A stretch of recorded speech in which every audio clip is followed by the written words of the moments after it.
Oiga, que no hemos podido terminar ese mensaje de Jesucristo a la iglesia de Sardis. Una iglesia que se creía viva, le decía en otras ocasiones, hemos estado viendo, pero Jesucristo le dice, no, no estás viva, estás muerto. Tú crees que vives, es más, hasta te pones nombre de que vives, pero estás muerto, estás muerta espiritualmente ante los ojos de Dios. Una iglesia que había permitido que el mundo influenciara a los creyentes, influenciara su vida, se metiera a la iglesia. Y claro, el Señor Jesucristo menciona a unos pocos creyentes, unos pocos hermanos que dice que no se dejaron llevar por las atracciones del mundo, que no se dejaron llevar por las falsas enseñanzas, que decidieron en su corazón no contaminarse. Y el Señor Jesucristo le dice, ahí hay unos pocos en esa iglesia que no están haciendo lo que todos los demás hacen, que no están siguiendo las atracciones, las prácticas de los mundanos, de los creyentes. Y el Señor Jesucristo les dice a esos pocos, o aquellos también que se arrepienten, porque el Señor, la exhortación recuerda que es un llamado al arrepentimiento también. Es un llamado a estar alerta, a estar velando. Es un llamado a aquel que, porque la vida cristiana, hermanos, es una vida de constante análisis. Examinaos a vosotros mismos. ¿Cómo está mi relación con Dios? ¿Cómo está mi comunión con Dios? Hablo con Dios cuando me levanto. Hablo con Dios cuando voy en el camino. Hablo con Dios cuando tengo problemas. Fácil. Todo el mundo habla con Dios cuando tiene problemas. Hablo con Dios cuando me siento bendecido. Cuando no me falta nada. Me acuerdo y digo, Señor, gracias. Porque me has dado vida, porque me has dado salud. Porque has guardado a mis hijos, porque has guardado mi hogar, que eso no es tan fácil. Darle gracias a Dios cuando recordarnos de que las bendiciones, de que la paz, de que la abundancia, de que la salud viene de Dios. Es fácil olvidarse cuando todo está bien. Y el mensaje del versículo 5 del capítulo 3 de Apocalipsis, al que venciere será vestido de vestiduras blancas. Y ya vimos el domingo pasado lo que significa ser vestido con vestiduras blancas. Pero hay otra expresión ahí y que dice, y no borraré su nombre del libro de la vida. Diga conmigo, no borraré su nombre del libro de la vida. Oremos a Dios. Te doy gracias, Señor, una vez más por tu presencia, por tu palabra, la cual es bendita y poderosa, Señor, para hablar a nuestra mente, a nuestro corazón, Señor.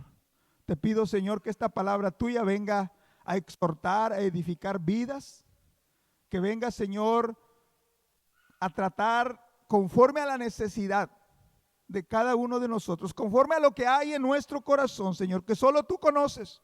Así tu palabra venga a redarguirnos, a exhortarnos, a hablarnos, Señor, a traernos y a darnos dirección, aleluya, en nuestro caminar diario contigo. Bendice, Señor, tu palabra en cada vida y en cada corazón. Amén, amén, amén, amén. No borraré su nombre.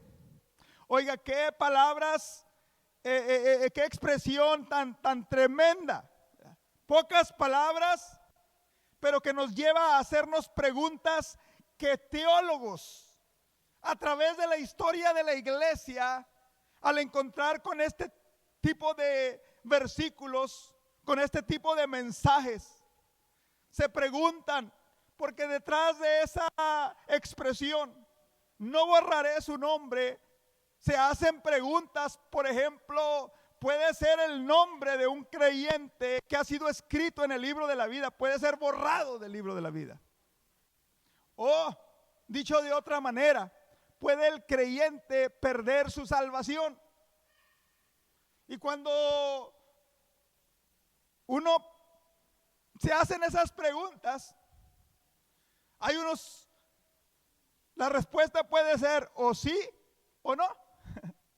Y así como le digo, ¿verdad? que a través de la historia los teólogos, se les llama calvinistas, a los que por cientos de años han estado debatiendo y convencidos de que el creyente, el Hijo de Dios, no puede perder su salvación. Pero luego están los arministas, los que por cientos de años han debatido y están convencidos, estoy hablando de los teólogos, de que el creyente sí puede perder su salvación. Ahora lo que yo te voy a hablar en esta mañana, hermano, Dios me libre de pensar que yo pudiera convencer a esos teólogos de una manera o de otra. Pecaría yo de soberbio, qué sé yo, de creído quizás, porque yo sé que esas diferencias van a seguir a través de la historia de la iglesia hasta que Cristo venga. Esas dos posiciones contrarias, que si se pierde o no se pierde la salvación, que si se borra o no se borra del libro de la vida los nombres de los creyentes, de los hijos de Dios. Y ¿sabes qué, hermano? No me interesa convencer o no convencer a los teólogos. Dios no me llamó a predicarle a los teólogos. Yo no estoy aquí para predicarle a los teólogos. Dios me llamó para predicarte a ti, para hablarle a un pueblo, aleluya, que quiera servir a Dios, que busque servir a Dios, aleluya. No me interesa lo que piensan los teólogos. A mí me interesa tu vida, hermano, tu vida espiritual. Me interesa que tú y yo lleguemos a la vida eterna, aleluya, gloria al Señor, amén. Que un día, como estamos aquí reunidos también alabando al Señor, un día estemos también allá en la eternidad alabando al Señor. Y por eso te quiero hablar rápidamente de estos dos puntos de vista. Por eso te quiero mencionar, tomando estas palabras del Señor Jesucristo, cuando dice: al que venciere, no borraré. Fíjese lo que dice ahí. ¿A quiénes? A los vencedores. Sus nombres ahí van a estar escritos permanentemente en el libro de la vida. Ahora, ¿sabes por qué esto es importante, hermano? ¿Sabes por qué es importante que tu nombre esté en el libro de la vida y que no sea borrado del libro de la vida? Si nos vamos a Apocalipsis capítulo 20, hay un poquito más adelante, aleluya, empezando en el versículo 11, nos habla la palabra del Señor que después de la gran tribulación, que después de que Cristo venga, después de los 1000 años del reino milenial de Cristo en la tierra, dice que va a haber un juicio. El apóstol lo vio y lo describe como el juicio ante un gran trono blanco. Y dice la palabra del Señor: y vi a los muertos en esa corte, en ese juzgado, ante ese juez.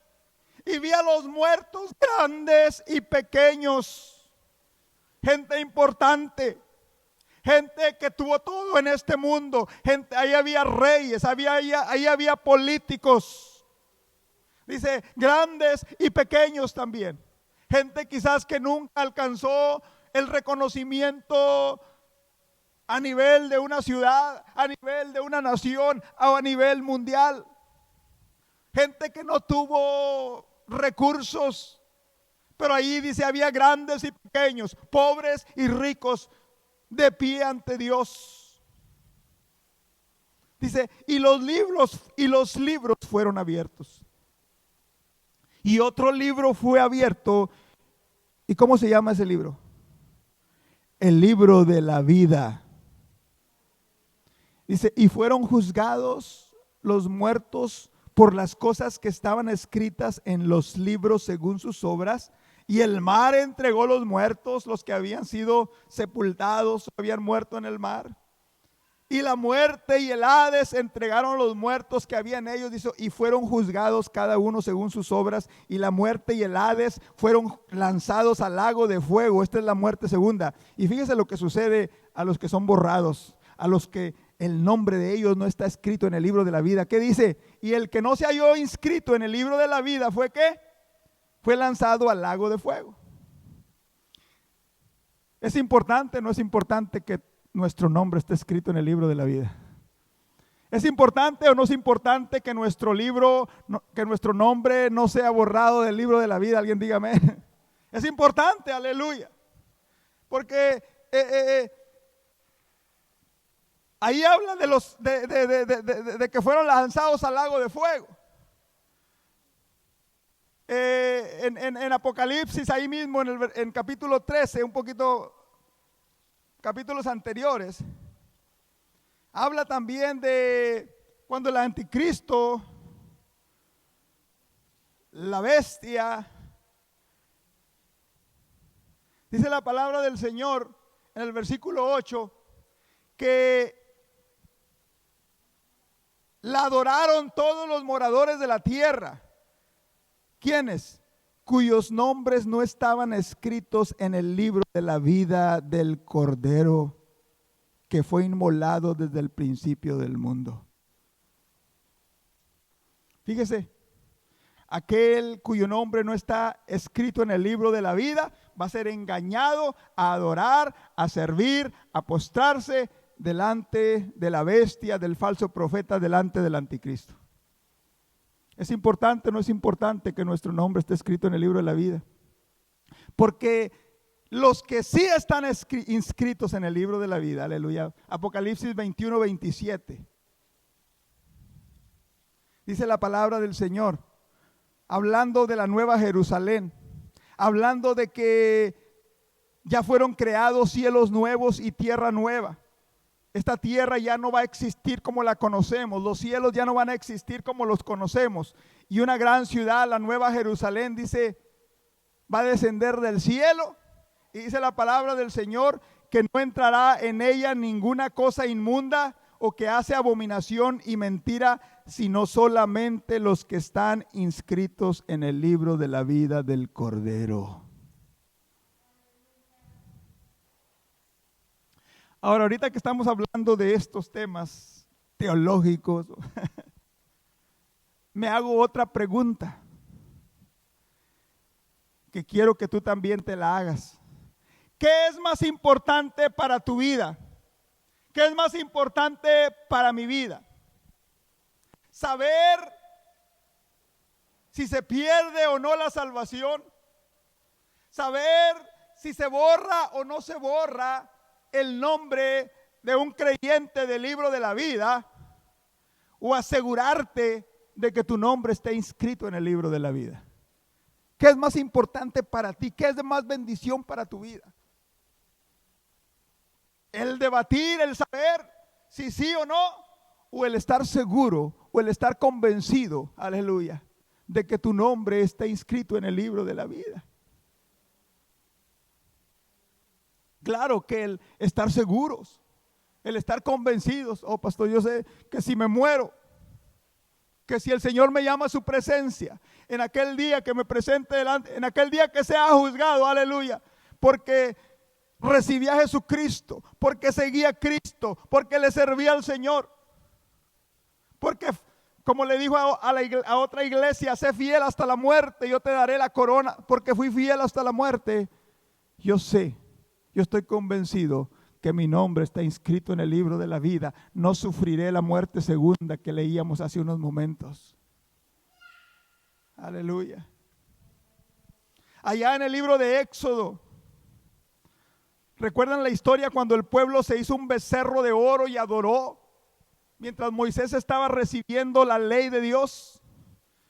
Y dice la palabra del Señor que el pueblo se desenfrenó a adorar aquella imagen, diciendo que esos fueron los dioses, que esa imagen era la que los había sacado de Egipto.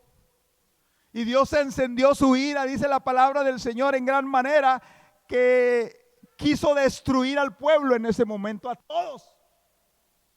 con excepción de Moisés. Y Moisés empezó a interceder por el pueblo, hermanos. Conocemos la historia. Está en Éxodo 32. Y dice la palabra del Señor, hermanos, que Moisés empezó a interceder y a decirle a Dios: mira, Señor, no lo hagas. ¿Qué van a decir los egipcios? Que no los pudiste llevar a la tierra prometida. ¿Qué van a decir los egipcios? No pudo y fue y los mató en el desierto. Y empezó Moisés, hermanos, a interceder por el pueblo de Israel. Y le dijo: acuérdate de Abraham, acuérdate de Isaac, acuérdate de Israel, tus siervos, que tú les juraste y les habrías dicho que a su descendencia. Y le dijo Dios: Moisés, de ti voy a hacer una descendencia. De ti voy a sacar otro pueblo grande. Calcao, tú también eres hijo de Abraham. Eres descendiente. Y dice la palabra del Señor, hermanos, que Moisés intercedió. Y le dijo, ya finalmente Moisés le dice al pueblo: mira, perdónales el pecado. Perdónale su pecado, dice, y si no se los perdonas, dice, bórrame del libro de la vida, le dice Moisés a Dios. Y Dios le dice: Moisés, le dice, solamente al que pecare contra mí, a ese raeré yo de mi libro. Entonces encontramos, hermanos, en la palabra del Señor pasajes como estos, cuando Moisés clama delante de Dios y Dios mismo le dice: no, Moisés, yo no puedo borrar, al que peque si lo borro. Y entonces ahí surge otra pregunta: ¿puede el cristiano pecar o no puede el cristiano pecar?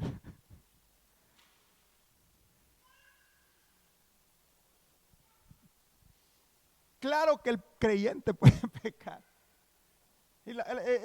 Ahora, hermanos, recuerde que somos carne, recuerde que somos débiles. Ahora hay dos actitudes ante el pecado.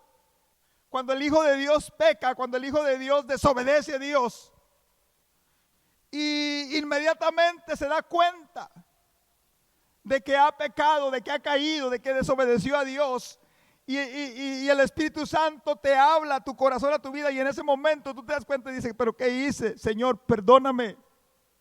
Y esa actitud de reconocer, y esa actitud de remordimiento, y esa actitud de convicción de tu alma, de tristeza, que se llama arrepentimiento, automáticamente, aleluya, por la sangre de Jesucristo, su Hijo amado que murió, automáticamente tu pecado es perdonado.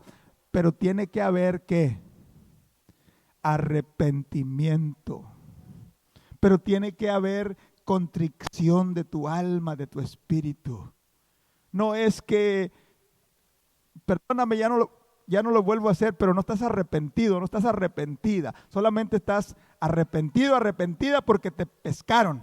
Si no te hubieran pescado, si nadie se hubiera dado cuenta, igual anduvieras muy contento, muy contenta en la inmundicia, en el pecado. Porque así como un cristiano puede pecar y arrepentirse de sus pecados, y sus pecados son perdonados, si alguno hubiere pecado, dice el apóstol, abogado tenemos para con el Padre, a Jesucristo. Pero así como un cristiano puede pecar y no arrepentirse, un cristiano también puede pecar y no arrepentirse. Ahora ahí es donde se agarran los calvinistas, porque por ejemplo, hablando de Judas, ¿fue Judas salvo o no fue Judas salvo? Y los que dicen, los que creen que sí fue, que la salvación se puede perder, dicen: oh sí, Judas fue salvo, pero perdió su salvación. Y los que no creen que la salvación se puede perder, ¿saben lo que dicen? Es que se perdió porque nunca fue salvo. Esa es la excusa o la salida, o donde los calvinistas empiezan a escabullirse, a no dejarse atrapar, vamos a decirlo así. Es que ahí adoraban la iglesia, es que ahí danzaban en la iglesia, es que predicaban la palabra de Dios, es que tocaban en la iglesia, es que asistía a la iglesia, pero se perdió, se fue al mundo, se fue al pecado, a la inmoralidad, a la inmundicia, y murió en el pecado, y murió en la inmundicia. ¿Y sabes lo que dicen los calvinistas? No, es que ese nunca fue salvo entonces. Nunca fue salvo.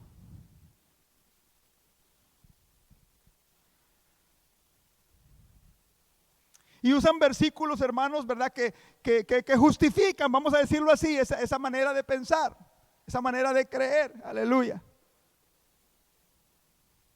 Primera de Pedro 1, 18, 19 nos dice la palabra del Señor que fuimos rescatados, que fuimos redimidos, que fuimos comprados, vamos a decirlo así, de nuestra manera de vivir. Y dicen, bueno, si Cristo nos compró, si Dios nos compró, ¿cómo va a poder Dios? De allá no puede Dios deshacer ese contrato, vamos a decirlo así, es como ellos dicen, como ellos explican. Además se lo voy a leer, 1 Pedro 1, 18. Dice, sabiendo que fuiste rescatados, comprados, redimidos de vuestra vana manera de vivir, la cual recibiste de vuestros padres, dice, no con cosas corruptibles como oro y plata, sino con la sangre preciosa de Cristo, como de un cordero sin mancha y sin contaminación. Dicen, ¿cómo puede entonces el creyente, el Hijo de Dios, perder si fue comprado con la sangre de Cristo?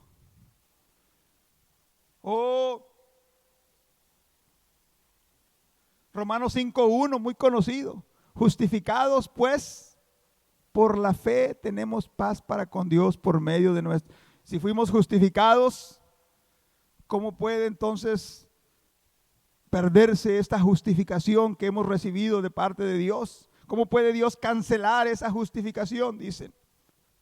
Romanos 11:29, irrevocables son los dones y el llamamiento de Dios, dice el apóstol Pablo. Y los calvinistas dicen, y la salvación es un don de Dios, no se puede quitar, cambiar y revocar. Irrevocables son los dones. No se puede revocar esa salvación. Y así pudiéramos seguir leyendo, ¿verdad? El Señor Jesucristo hablando de sus ovejas. Dice, y nadie las arrebatará ¿de qué? De mi mano. ¿Quién nos apartará del amor de Cristo? Tribulación, angustia, persecución, hambre. Y todos esos versículos, ¿verdad?, que le estoy mencionando, los usan para justificar la postura de que la salvación no se pierde. Pero luego vienen los arministas, la mayoría de los movimientos pentecostales, creemos que la salvación sí se puede perder. Acabamos de leer ahí Apocalipsis, borraré su nombre del libro de la vida. Al que pecare contra mí, a ese borraré su nombre del libro de la vida. Pero hay un ejemplo muy claro cuando el Señor Jesucristo en el Evangelio según San Juan, capítulo 15, nos habla de esa relación entre la vid y los pámpanos. Jesucristo dice, yo soy la vid verdadera y ustedes, nosotros, sus discípulos, sus hijos, los creyentes, dice, ¿vosotros son qué? Los pámpanos.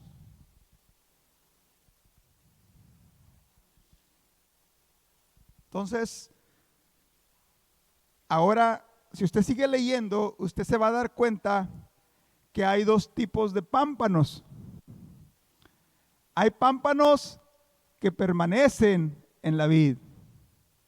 Hay pámpanos que son cortados de la vid. Dos tipos de pámpanos. El que permanece en la vid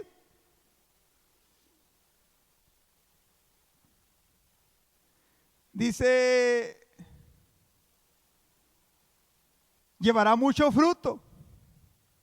Por cierto, ahí está esa ley espiritual, hermanos, que no me canso de recordar a mi vida y de recordárselas a los creyentes y a recordárselos a aquellos que andan batallando y que andan buscando. Y se la digo a mis hijos y yo le llamo una ley espiritual. Dice, separados de mí, ¿qué? Nada podéis hacer. No quieras probar a Dios que se equivocó. No quieras comprobarle a Dios que separado de Él podemos hacer algo. Dice, nada puedes hacer. Separado de mí, dice, nada podéis hacer. ¿Y nada qué es? Nada es nada. Vas a fracasar en tu vida. Es una ley espiritual. Pero ese es otro mensaje.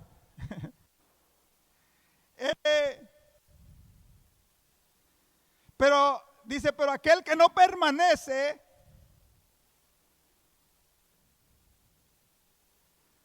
dice, el que en mí no permanece, en versículo 6, será echado fuera como pámpano y se secará, y lo recogen y lo echan en el fuego y arden. Ahora mi pregunta para ti, hermano, es, ¿estaba ese pámpano en la vid o no estaba en la vid ese pámpano? Estaba en la vid. Era parte, dice, y Jesucristo es la vid verdadera. Yo soy la vid.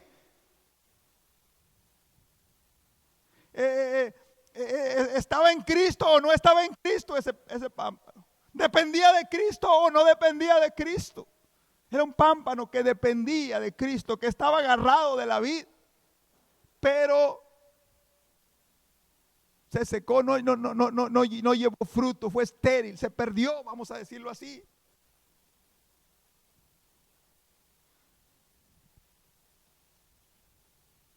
Y así como ese ejemplo, hermanos, está el ejemplo cuando el Señor Jesucristo le dice al pueblo,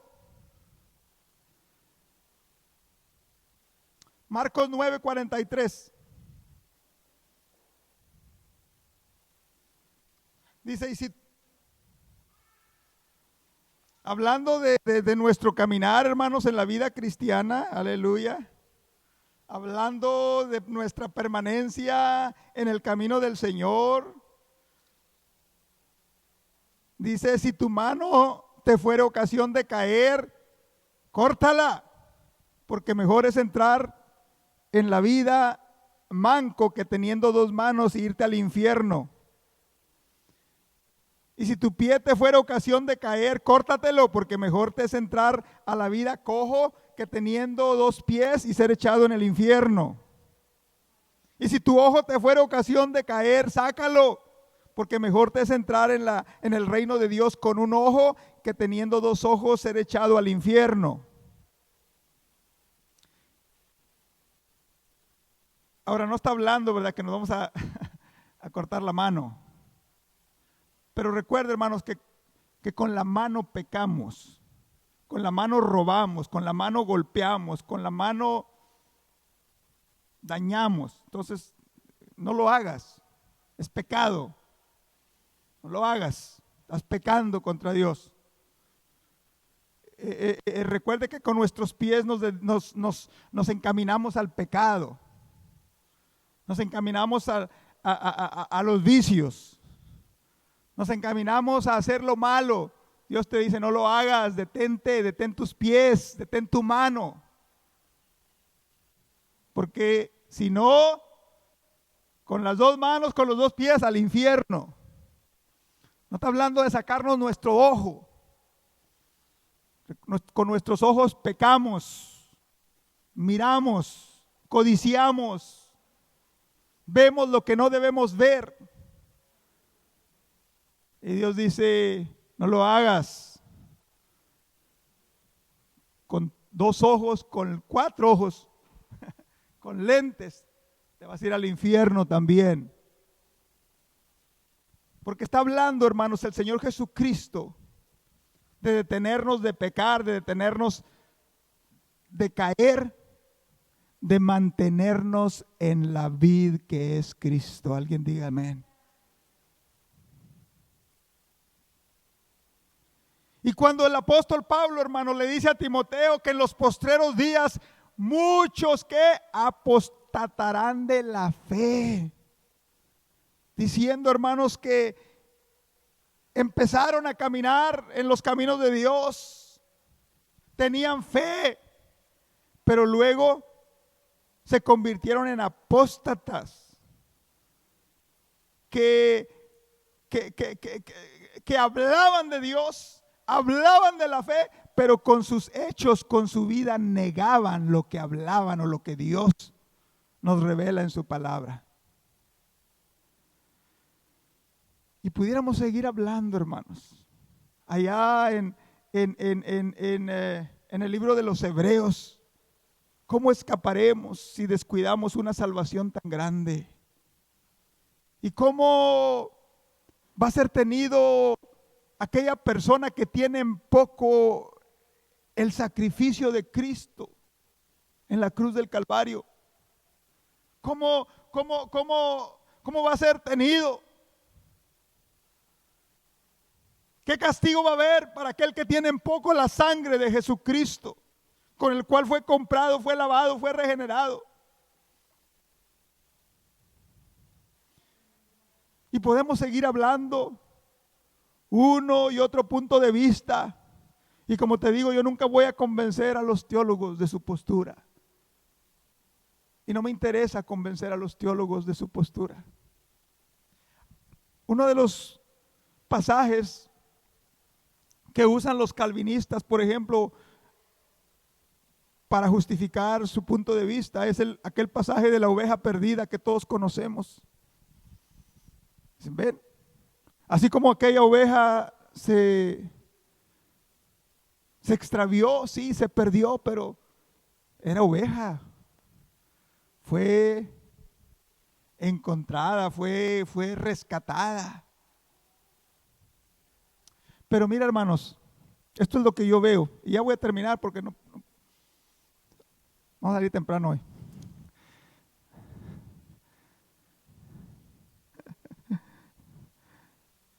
Esto es lo que yo veo. Sí, ahí está. Sí se puede perder la oveja. Sí se puede extraviar la oveja que andaba siguiendo a Cristo, que andaba en el rebaño. Sí se puede extraviar el creyente, el Hijo de Dios. Y si hay un Dios y hay un pastor y hay un Cristo que anhela, que busca, que desea tener esa oveja en su rebaño. Pero así como te digo que hay ovejas, que hay creyentes que pecan y se arrepienten, así hay creyentes que pecan y no se arrepienten. El primero sería esa oveja que se extravía y se encuentra sola y quiere encontrar su camino al redil. Y quiere y anhela la comunión del rebaño. Y quiere y anhela la comunión del pastor. Y está buscando. Y está tratando de encontrar el camino a casa. Esa es una oveja que quiere ser encontrada, que quiere ser hallada, que anhela y busca lo que había recibido, el gozo, el alimento, la seguridad, la paz. Pero imagínate una oveja, no es oveja, es cabra entonces, que no quiere ser encontrada. ¿Qué es más que ve al pastor y hasta le saca la vuelta?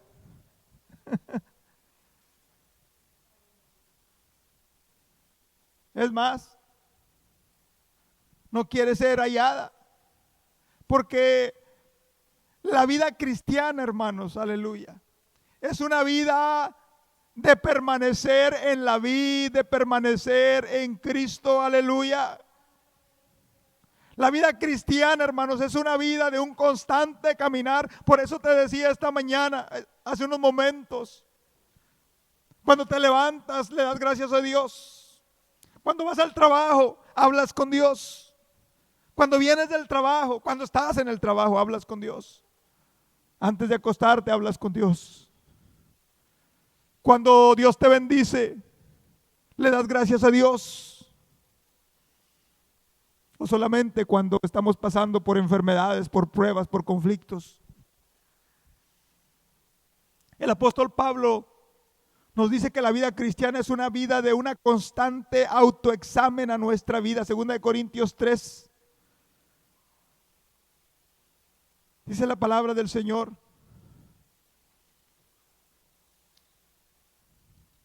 Examinaos a vosotros.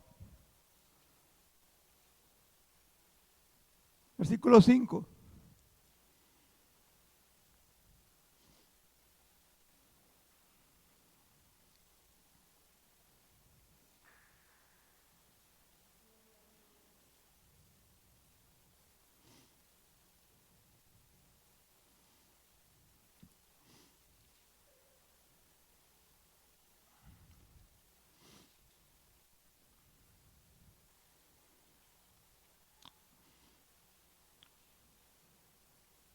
Yo le puse 3:5, pero no es.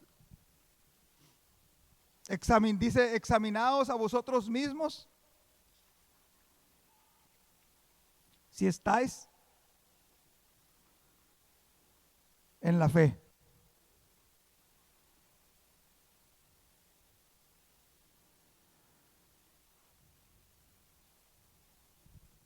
Vámonos a Filipenses 2:12.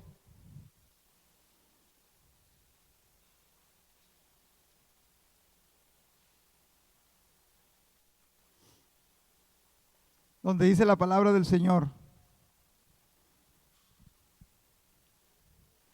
Por tanto, amados míos, como siempre habéis obedecido, no como en mi presencia, dice, sino mucho más ahora en mi ausencia, ocupaos que en vuestra salvación con temor y temblor. Aleluya. La vida cristiana es una vida de autoexamen. La vida cristiana es una vida de estar ocupados, trabajando en la obra del Señor. Hace unos meses atrás vino mi hermano a preguntarme de esto, precisamente de lo que estamos hablando en esta mañana. Y sí, yo tengo mi postura, yo creo. Y te voy a decir por qué.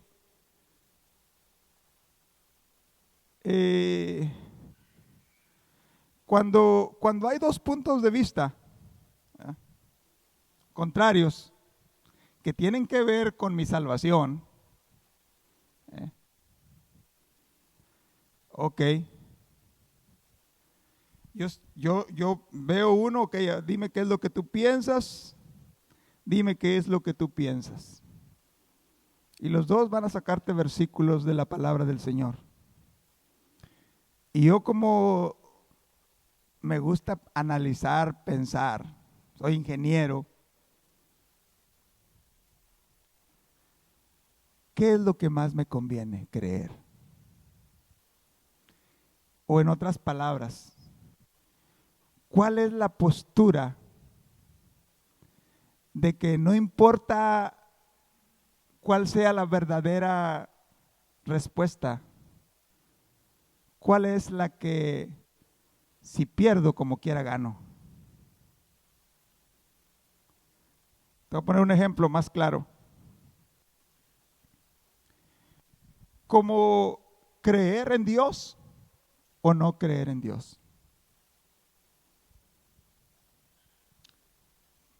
¿Qué es más? ¿Cuál de esas posturas me da más seguridad a que si me equivoco no pierdo nada. ¿Ok? Vamos a ver. Creo en Dios, creo en su palabra, que envió a su Hijo Jesucristo a morir por mí en la cruz del Calvario, que es un fuego consumidor. Y yo vivo la vida sirviendo al Señor, buscando de Dios, trabajando en su obra, haciéndole bien al prójimo, queriéndole hacer bien al prójimo, procurando agradarle en todos mis caminos. Gloria al Señor. A nadie le hice mal, a nadie le hice daño, a nadie le debí. Procuré vivir mi vida conforme a la palabra de Dios que me dice que hay un Dios. Ahora el otro no cree que hay Dios. Vive su vida como le da su gana. Vicios, placeres, inmoralidad. Vive su vida sin preocupaciones como le da su gana. Uno de los dos puede tener la razón si uno se pone a analizarlo científicamente.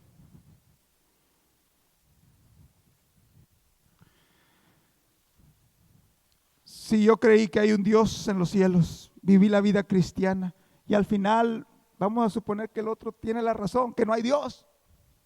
¿Qué perdí yo? Dígame. No perdí nada, voy a acabar igual que el otro que no creyó por la eternidad, porque hay una vida eterna.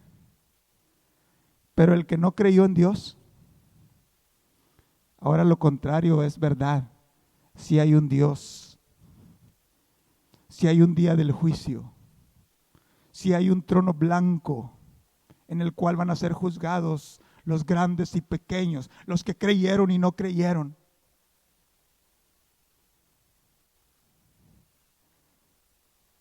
¿Quién va a perder más? ¿Quién perdió todo? El que no creyó. Y así es en esto que te estoy hablando de la salvación. ¿Se pierde o no se pierde la salvación? Si yo creo, ¿cuál es el peligro de creer que la salvación no se pierde? El peligro de creer que la salvación no se pierde es que yo salgo de aquí y yo voy a vivir mi vida como me dé mi gana. Que al cabo soy salvo. Una vez salvo, para siempre salvo. No puedo perder mi salvación.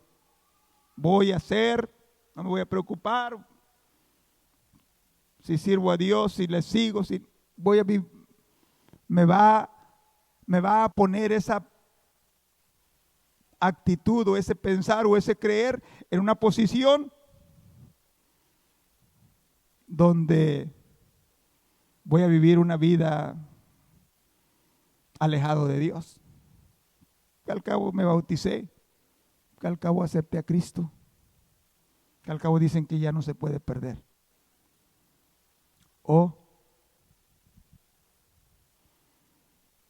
yo creo que la salvación se pierde y me voy a ocupar y creo que Dios es un fuego consumidor y creo que debo permanecer en la vid y creo que debo ser un creyente que da fruto y creo que debo ser un creyente que debe glorificar a Dios con sus acciones, con su vida.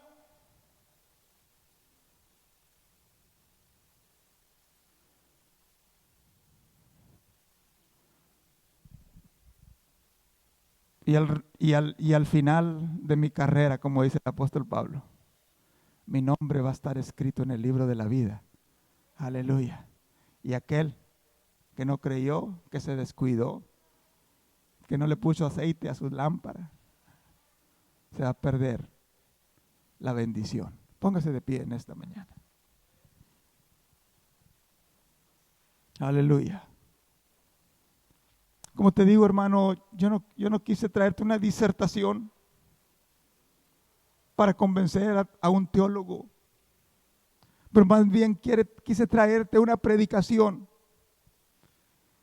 que te motive, que te haga pensar o que nos haga pensar de lo importante que es permanecer en el camino de Dios. Andar, buscar, aleluya. Servirle, buscar, aleluya. Hacer su voluntad. Ocuparme, como dice el apóstol, en mi salvación, en las cosas de Dios, en alcanzar a otros para su reino, aleluya. Porque como te decía hace unos momentos, Dios no me llamó a predicarle a teólogos. Dios me llamó a predicarte a ti. Para que, aleluya, en aquel día va a haber dos tipos de palabras que vamos a escuchar, que vamos a oír de los labios de Jesucristo. A algunos les va a decir: apartados de mí, nunca os conocí. Oh, pero Señor, en tu nombre oramos por los enfermos. Oh, en tu nombre echamos fuera demonios. Cristo dice: nunca os conocí, malditos al fuego eterno. Pero va a haber otros que se van a presentar delante de Dios y van a escuchar esas gloriosas palabras que cientos de miles de millones de santos han escuchado. Ven, buen siervo y fiel, en lo poco has sido fiel, en lo mucho te pondré, entra en el gozo de tu Señor. Y lo que yo quiero para tu vida no es que te convenzas si se pierde o no se pierde la salvación. Lo que yo quiero para tu vida es que este mensaje te motive, nos motive a vivir nuestra vida permaneciendo en Cristo, examinando nuestro corazón, nuestra vida, ocupándonos en las cosas de Dios para que un glorioso día sí escuchemos esas palabras: ven, buen siervo y fiel, aleluya, entra en el gozo de tu Señor. Eso es lo que quiero para tu vida, eso es lo que yo quiero para mi vida. Aleluya, gloria al Señor para siempre. Santo es el Señor. Te adoramos, oh Dios, y te bendecimos. Ayúdanos, Señor. Ayúdanos. Cierra tus ojos en esta mañana. Y ahí en tu lugar, analiza tu vida, analiza tu corazón.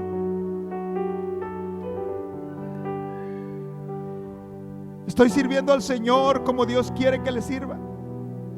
Estoy procurando agradar a Dios, buscando agradar a Dios como Él quiere que yo le agrade. Y esto es algo que no solamente nos debemos hacer los domingos por la mañana, pero es una pregunta que nos debemos hacer cada día de nuestra vida. ¿Estoy sirviendo al Señor como Dios quiere que yo le sirva? Y si la respuesta es sí, gloria al Señor. Dile al Señor: Señor, ayúdame a permanecer, ayúdame a seguir adelante. Pero si la respuesta es no, de igual manera, dile al Señor: Señor, yo no quiero ser de esos que van a ser cortados en aquel día. Yo no quiero ser de esos que solamente dicen que son cristianos, pero no viven, no buscan agradarte. Dile al Señor: Señor, yo quiero ser de esos cristianos, de esos creyentes, aleluya, cuyo nombre está escrito en el libro de la vida, aleluya. Te adoramos, Señor, y te bendecimos. En esta mañana habla con Dios y dile: Señor, ayúdame. Ayúdame a vivir esa vida de la cual tú te agradas, Señor. Ayúdame, Señor, a hacer tu voluntad. Ayúdame, Dios, aleluya, a buscar tu comunión. Ayúdame, Dios, a vivir una vida de victoria y una vida de entrega delante de tu presencia, Dios. Perdóname si no lo he estado haciendo así y ayúdame a agradarte y a mantenerme en tu camino, Señor, hasta que tú vengas por tu pueblo o hasta el día que tú me llames a tu presencia. Bendice cada familia, cada hogar, cada jovencito, cada jovencita, Señor, cada niño que está escuchando y que está recibiendo, Señor, y que ha recibido esta palabra en el nombre de Jesús. Te lo pido, Dios, y te doy gracias. Aleluya. Cristo, te adoramos, Dios. heme aquí. Te exaltamos, oh Dios. Hoy me quiero entregar para hacer tu voluntad. Guíame, Señor. Gloria a tu nombre, Dios. Cristo,